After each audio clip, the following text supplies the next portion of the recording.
สวัสดีครับพี่น้องครับสบายดีสวัสดีครับพี่น้องวันนี้มาหาพระเฒ่าซออีกครับพี่น้องมาเบิ่งรักต่างวัยเนาะขวบ63เมีย23ปี23ปีพี่น้องเบิ่งพระเฒ่าบ่พระเฒ่าลงมาลิ้นลุ่มก็ได้นะสิเป็นลิ้นลุ่ม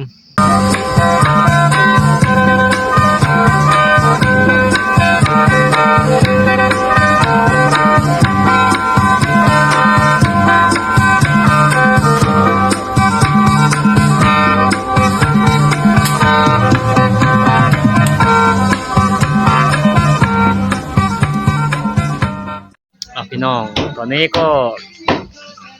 มาหาพระเฒ่าซออีกครั้งพี่น้องมาหาต่างวัยเป็นจังได๋อาการเจ้าสบายดีอยู่ติผัว63ปีเมีย23ตอนนี้ก็คือลูกชายพี่น้องลูกชายที่หาเลี้ยงพ่อเนาะ มีแต่คนเดียวเลยหาเลี้ยงพ่อพี่น้องนี่เมียก็แต่งตัวงามเลยมื้อนี้นี่คือชีวิตเนาะรักต่างวัยปลาแห้งข่อยย่างแล้วเขาจะปลาแห้งมาให้เจ้าเด้อมื้อหน้า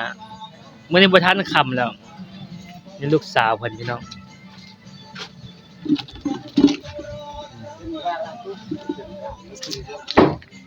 นี่คือผู้เฒ่า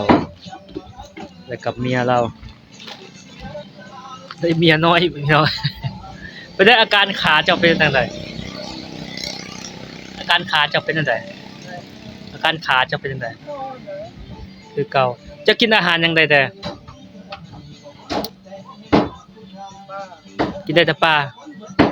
พักเลยบ่ได้ว่ะโอ้เขาเดี๋ยวเขาไปซื้อละปลาเดี๋ยวนี้เขายังย่างอยู่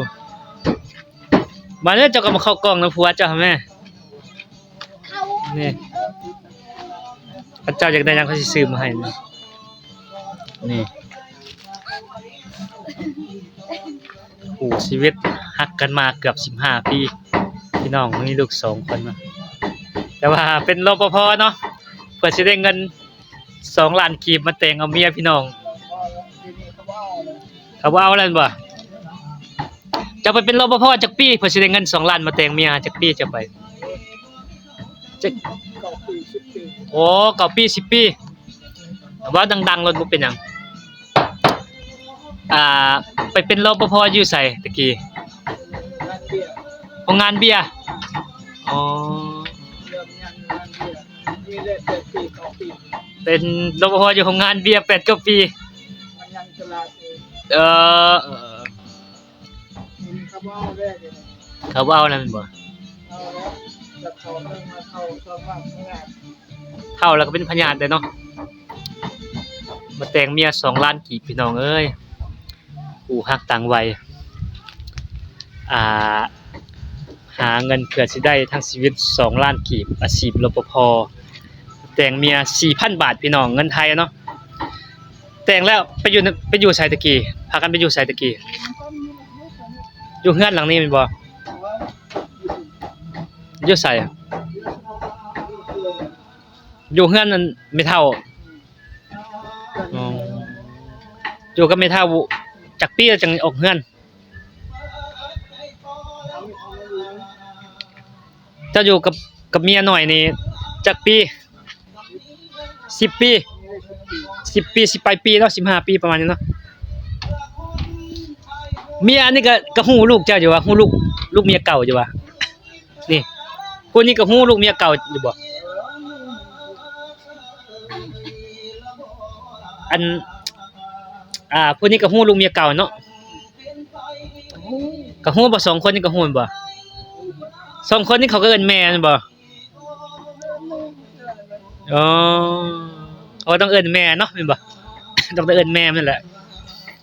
อันนี้ก็วัย23ปีนึงน้องพี่น้องฮักต่างวัยเนาะอันใดเขาสิเอาปลาแห้งมาให้เจ้าไปซื้อเมื่อกี้นี่50,000อย่างมื้อแล้วค่อยเอามาให้ไปแต่อีต้นเจ้ามันบ่มีกินหยังบ่ได้หั่นได้อาการขาเจ้า ตัวนั้นก็คือลูกสาวพี่น้องบ่ได้เรียนหนังสือนะพี่น้อง ออกโรงเรียนหนังสือตัวหนึงก็บ่ฮู้แม่นบ่ลงมาพี่เจ้า สมมุติว่าค่อยติดต่อไปเข้าโรงเรียนนี่ได้แม่นบ่อันอยากให้เรียนบ่บ่อยากเรียนแล้วแม่นบ่เพราะว่าเข้าไปก็บ่ได้หนังสือแม่นบ่เจ้าก็ต้องไปเรียนป .1 ป .2 บ่ได้มันบ่เป็นไปไปบ่ได้เพราะว่าบ่มีเงินส่งเสริมเนาะแม่นบ่เงินใจใจบ่เอาเนาะเจ้าบ่อยากเรียนเงินอันนี้เฮาหาได้เฮามีกับมีผู้ช่วยแม่นๆเขาเจ้าบ่เรียนแล้วจะสิฮู้หนังสือบ่น้อยเกิดมาแล้วบ่ได้เรียนหนังสือเลยเนาะอันนี้ก็ฮู้หนังสืออยู่บ่ โอ้คันนะ บ่ฮู้ว่านี่ก็ได้ บ่เรียนบ่ฮู้หนังสือแล้วเจ้าเรียนมื้อเดียวออกเลย เรียนมื้อเดียวออกเลยมีทุกคน ตัวนี้ก็เมียใหม่แต่คนกึ่งหนังสือบ่ฮู้หนังสือทุกคนเนาะเพราะบ่ได้เรียนเด้ตะกี้เขาบ่ได้เรียนหนังสือผู้เฒ่าบ่ได้ส่งเสริมให้เฮาเพราะว่าเราบ่มีเงินส่งเสริมเนาะผู้เฒ่าเนาะบ่มีเงินส่งเสริมแม่นบ่ผู้เฒ่าเงินส่งเสริมก็บ่มีเนาะแม่นบ่แต่ถ้ากินคุมื้อนี่ก็จะอยู่ยากเนาะข้าวก็ซื้อเป็นเป๋าเจ้าก็ซื้อเป็นเป๋า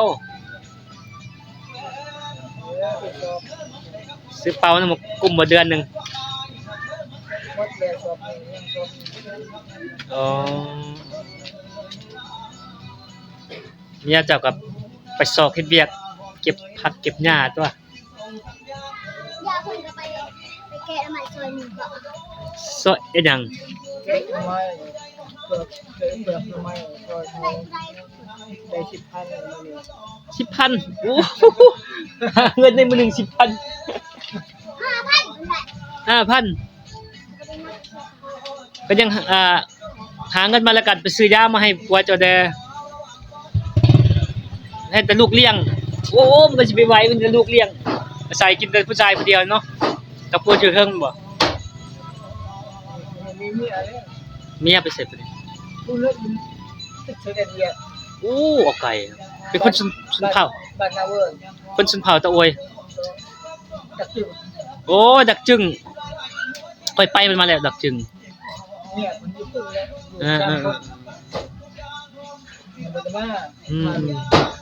อาชีพรปภเนาะหาเงินได้ก็มาแต่งเมีย 4,000 บาท เดือนหนึง 4,000 บาทแม่นบ่ผู้เฒ่าสมัยนั้นเดือนละ 4,000 บาทเนาะ คันแรกเฮาเงินไทย คันเงินลาวละ2ล้านกีบเงินไทยละ 4,000 บาทเนาะเพื่อสิได้เมียผู้ที่มาก็บ่เป็นง่ายเนาะผู้เฒ่าเนาะ กินเองนำแล้วมันมีแต่เนี่ยใส่เอง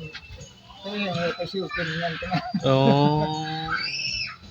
นี่พี่น้อง FC เนาะนี่คือความชีวิต เออกินน้ำกันครับ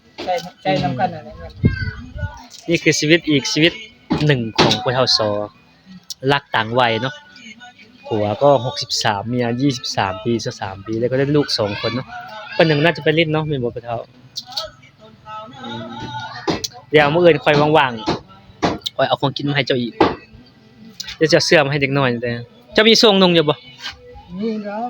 บ่มีบ่ค่อยเอามาให้เจ้ามื้อนั้นเป๋านึงไปซะแล้วตอนซุนั้น ยังอยู่ในกระเป๋าน้ำบริสุทธิ์ โอ้ ให้ผู้ใดให้ยัดปะนี่ ก็ไปซักแต่ว่าให้เมียไปซักให้ บ่ซักแล้ว เครื่องทิ่มอยู่หั่นเป็นกล้องเจ้าคือบ่พับเมียนเมียบ่ฮู้เฮ็ดหยังอีสังแล้วเนาะฮู้แต่เลาะบ้านบ่เจ้าต้องได้เปลี่ยนเด้อ เรียกไปใส่ เจ้าต้องได้เปลี่ยนถ้าเปลี่ยนก็บ่ได้เนาะผู้เฒ่าเนาะลูกเจ้าก็ใหญ่เบิดแล้วขอบใจผู้เฒ่า